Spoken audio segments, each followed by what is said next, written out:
Hi again, everyone. I'm Greg Heilman, and I'd like to welcome you all to another episode of Between the Pages with the Sound on Stage, where we shine the light on authors and playwrights that are creating or presenting new work in the area. Today I'm joined by Leza Danly, the founder and co-director of Lucid Living Incorporated, an organization dedicated to the soul-based transformation of individuals. She is a master coach and a 35-year teacher of metaphysics and spirituality, but has recently stepped away from that phase in her career to focus on writing. Leza is here to talk about her new solo show, Soul Breadcrumbs, which she is presenting on stage at Bainbridge Performing Arts on July 25th and 26th. First of all, welcome to the show, Leza. Thanks very much. So it's good to meet you. And I was browsing through your webpage. Your career is fascinating. Your focus on spirituality, and I want to get into that. Before we talk about the show, I'd like to get into a little bit of your background, about you and how you started Lucid Living. I believe you started out with a background in theater, I did, and then yes. eventually transitioned. So if you could just talk us through that. Yeah. Well, I grew up in a very musical family. I was seventh of eight kids, and we used to sing close harmony around the piano, and we all did, all the musicals in high school. I went to theater and got a theater degree from Skidmore College, and then went into a rep company right after that. When became I'm the first company member in Arkansas Repertory Theater way back in 1977. And then and prior to that, even I got a wonderful summer job, the bicentennial summer singing in Disneyland. That's right. I bet about that. Yeah. Yeah, which is and my singing partner that summer was from Arkansas, Michael Rice, and he's the one who said, "Hey, they're doing auditions for the company down here. Maybe you want to come." And in fact, 49 years later, he created the music tracks for the songs in this show. So he and I are still That's great. close friends. Anyway, so yeah, I put together a duo act. I toured in Asia. I was a singer for a long time, and then I kind of hit a moment in my late 20s where, in fact, I had a little bit of a traumatic experience on stage in Japan that when I stepped off that tour, I thought, I need to go searching for some healing for myself because I'm not coping well with what's coming at me.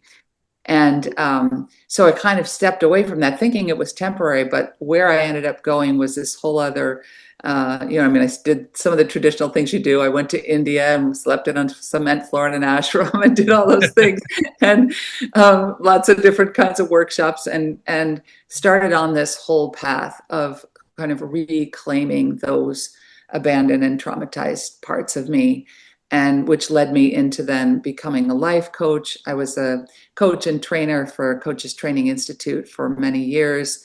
They're now called Coactive Training Institute, largest coaching training in the world.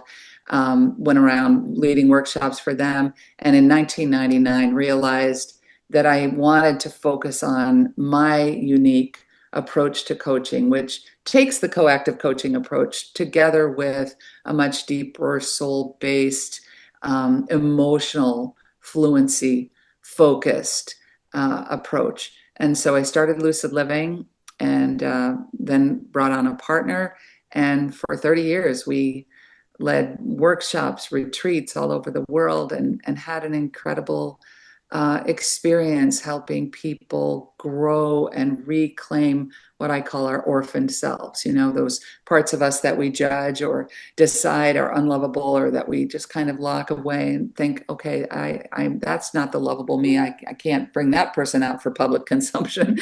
And so for me, it's been all about holding and creating safe space for people to feel and reclaim their wholeness.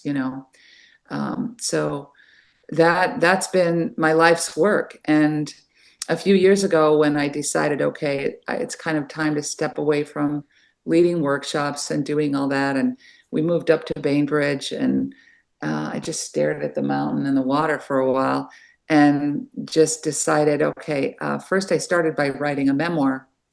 I wrote a 320 page first draft of a memoir, and I realized this is about too many things.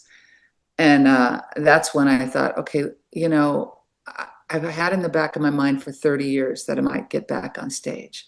you know, I might just want to do something. And I've seen a lot of solo shows through the years. I mean, starting all the way back with Lily Tomlin in Search for Yeah, Intelligent Life, yeah. and seeing Eve Ensler when she first brought the vagina monologues out, and seeing solo theater that the form always thrilled me.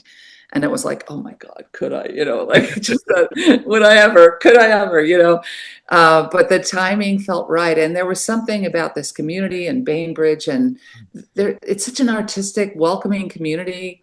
And so I auditioned for my first show when I first got here and got cast in Beauty and the Beast here. And sadly, I got COVID and couldn't be in it. But that kind of just got me back into it. And I thought, all right, it's time to do this thing. So I don't know if I actually went off track here, but No, that's no, that's great.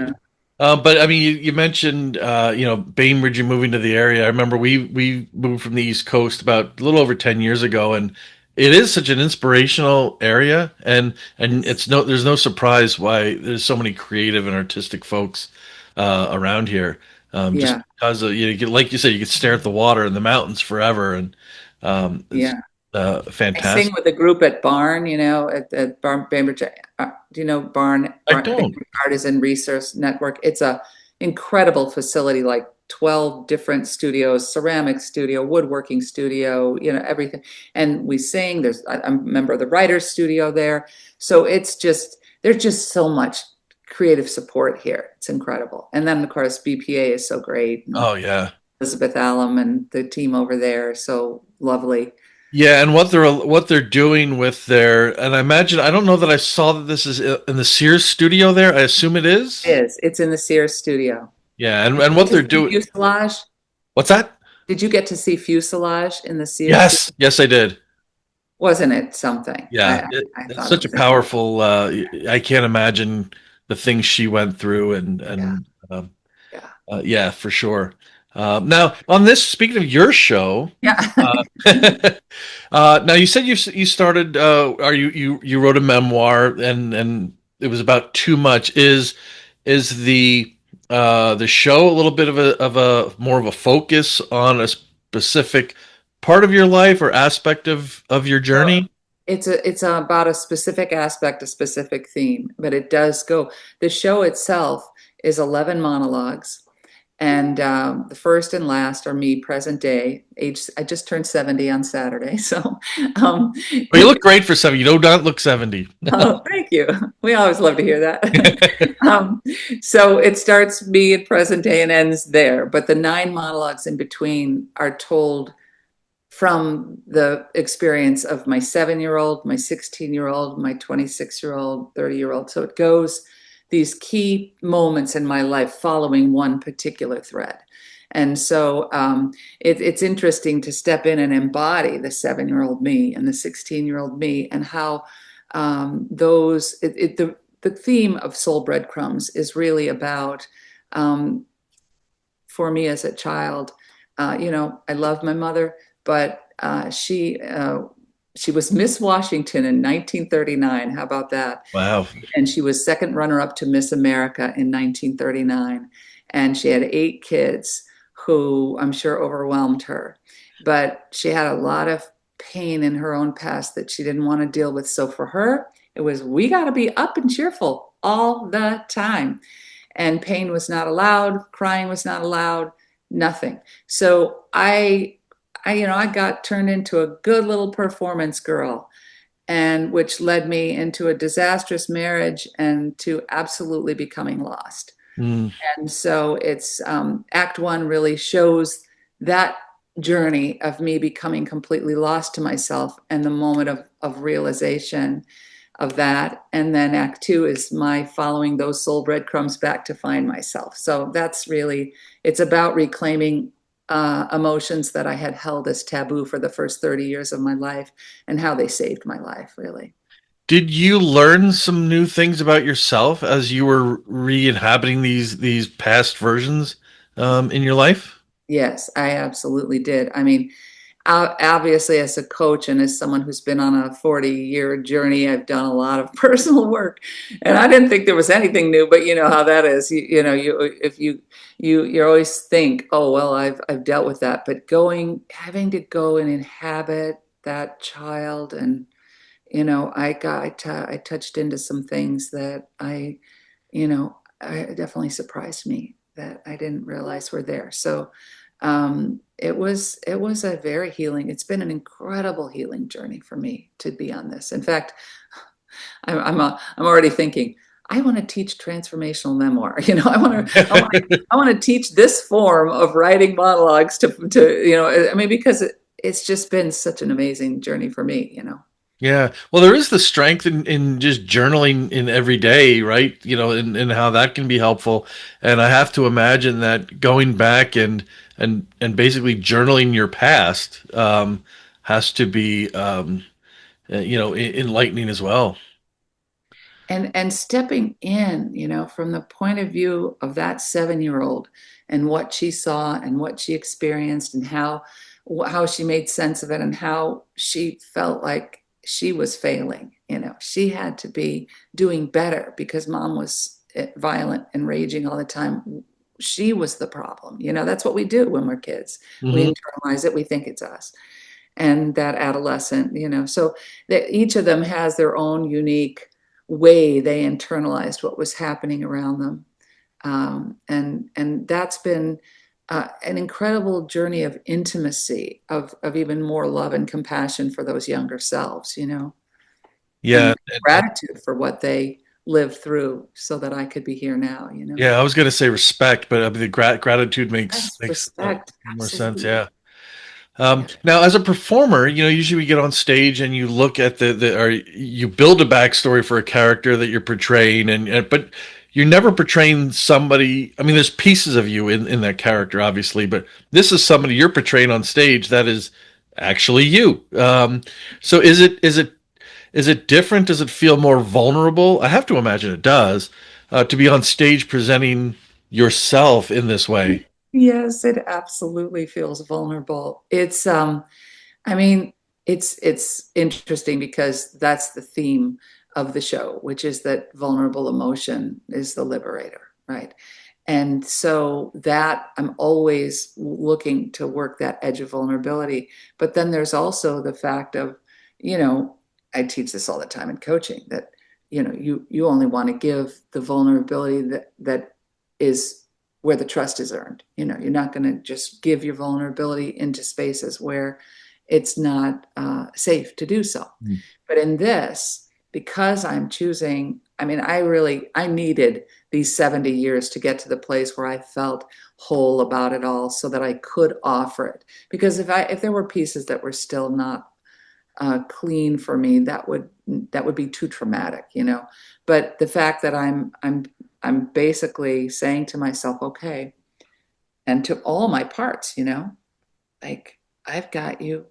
We can do this. I'm creating a safe space for us on stage, regardless of what other people have to say about it. I mean, people have their own observing and measuring devices. Some people might look at this and go, "Oh my God, this is all, you know, why does she think we're interested in her?" But the thing is, what I know is that the deeper we go in our vulnerability, the more universal it becomes. Mm. And I know that there are universal experiences in these monologues where people can relate to their own feelings of shame, rejection, the things that we go through, and those moments of triumph too, when we hold a boundary or reclaim ourselves. You know, it's universal. I really believe it is. Yeah, and it seems that way. And even just you talking about how your view of your mother was a result of her experiences and things like that. So if things trickle down, and I know, you know, looking at my own past with, you know, understanding my mother's behaviors in certain ways that were driven by how she was treated and things like that is and it's almost enlightening in itself to once you get to a maturity where you can understand that it makes a big difference. Yeah, that that is. I think that's the whole maturing journey, you know, of spiritual adulthood, where we come to the place where I don't want to give away anything from No, the no, story, no, no spoilers. there is a moment when you've done enough for yourself, when then all this flood of compassion for a mother can be there, and tremendous forgiveness and reconciliation, so it's good. Yeah. Now going back to the thing you mentioned with the book, the memoir book, that it was so much. What was the process like? I'm curious to hear how you built this, the monologues that you created, how you chose which, versions of yourself that you want to present in this. What was it at some point too much that you had to trim it back? Yes, and I did. I had to cut. There are some wonderful scenes that I had to cut out, but I am working on the book. I'm redoing the book, and I'm excited about it, and I will finish it, later this year. Get back to that, and some of those other stories can be in the longer version in the book. But this just forced me to whittle it down to those essential moments, because there's always more you can say in a story like that. There's like, oh, but you didn't include this or that moment. But yes, it was a matter of taking away everything that wasn't essential and just saying, okay, these are the key moments that are going to illustrate the journey. But yeah, I know. And getting permission from all those parts of me to say, okay, are you okay to get out there and tell this story? Yeah, I'll do it. I'll do it. Yeah.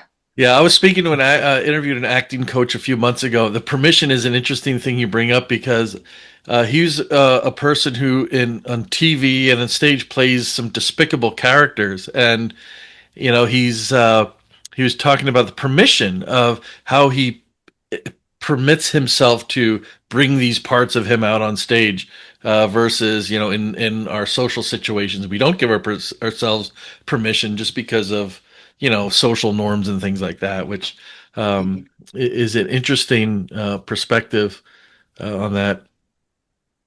I do want to know, so how long have you been working? I do want to talk about the differences in writing between a book and, for Yeah. the stage. But first of Yeah. all, how long has this process been ongoing for the stage piece of it?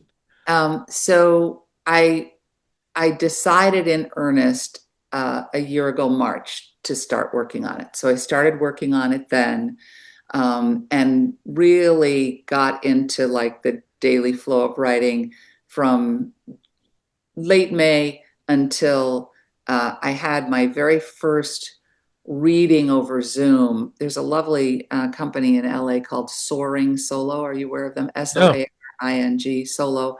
Two women, Jessica and Heather, who support people doing solo shows. A lot of them for Fringe and stuff like that. And so I got involved with them, and Heather worked with me a little bit on coaching me through some of the scenes.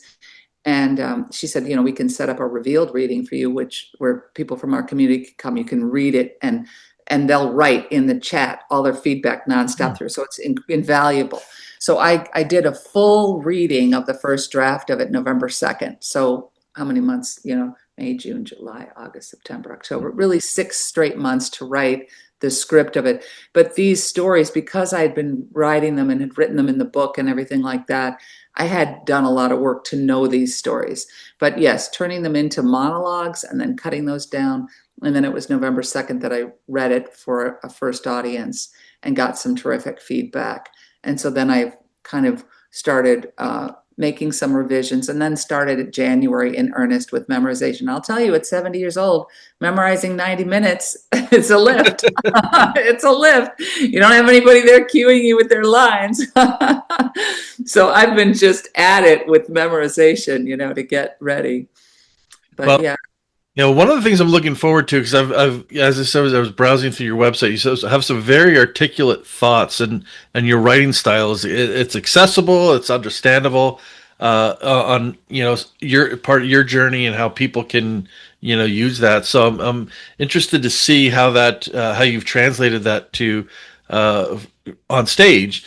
But how is the difference in writing for something that's more direct or more specific on stage than in a book, or more something that's more, maybe more narrative? yeah, that's so astute, because it really is so different. I mean, I when I first wrote some of these monologues, I wrote the way I write. And then when I got to speaking them, it was like, well, that's not what she would say, and that's not how she would say it. That's more poetic, that's more formed, and so in the rehearsal process, I was revising, and just letting myself, my director, I have a wonderful director who lives in Santa Fe, New Mexico, and I've seen half a dozen solo shows she's directed, and knew when I was going to bring this to the stage, I wanted her to do it. And I went down there in March to put the show on its feet and block it.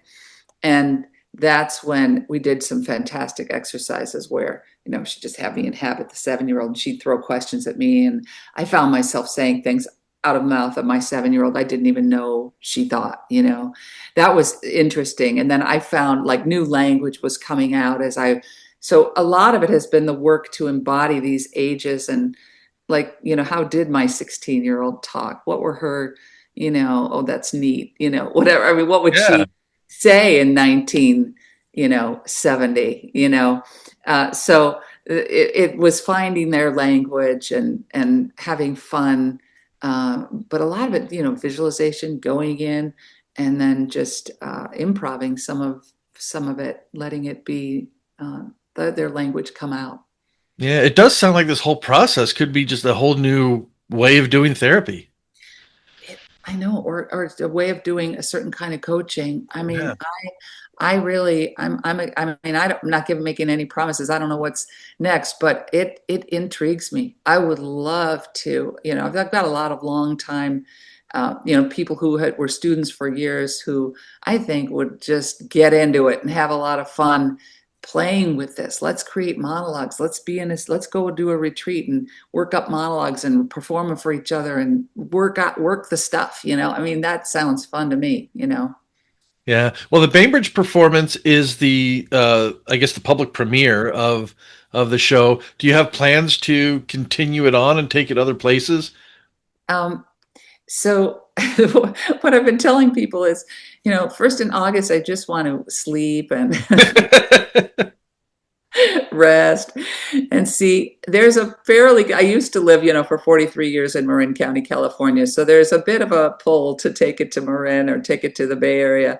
And we'll see after that. I really just want to see how it feels to be back on stage, and where my where my energy wants to go. Is it really in the book and in writing, and I've just published some essays lately in Maria Shriver and in Tiny Buddha, and I like being able to get essays out there. So there are a lot of different ways. For me, the driver is this, what feels like it's been a lifelong mission to help people feel, to give people that permission to reclaim those vulnerable emotions and have a safe space to do it.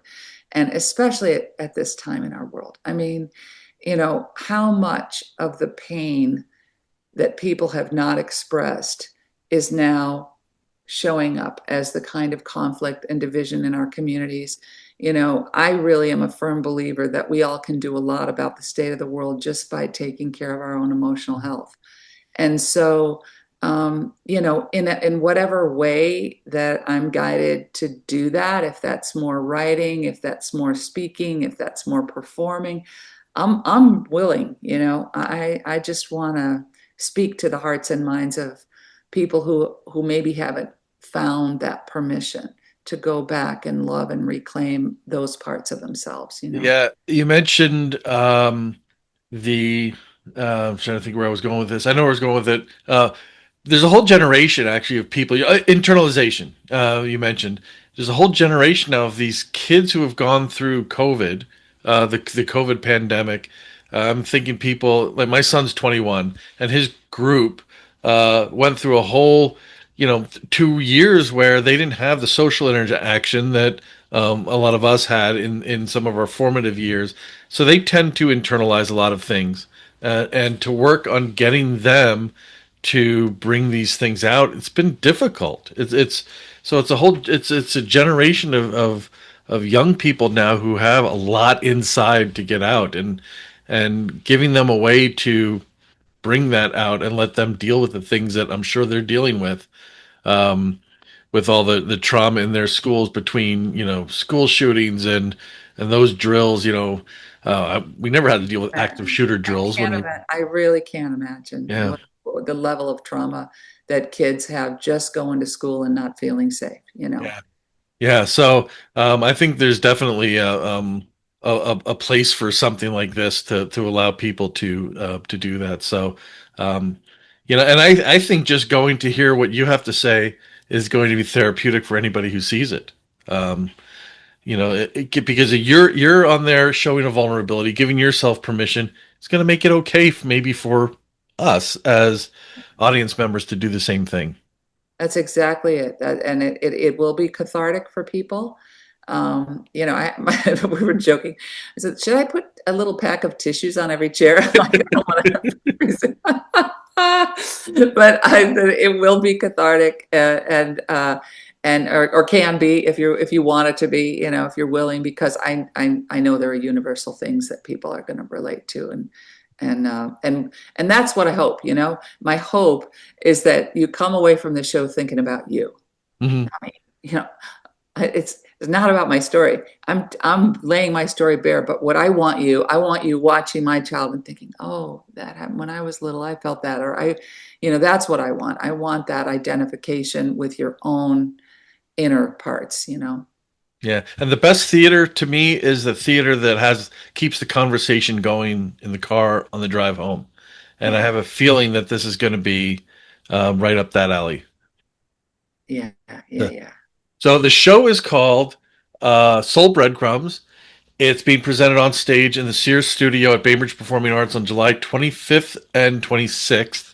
Yeah. I'm going to. I'm coming. I'm going to get tickets to go see it.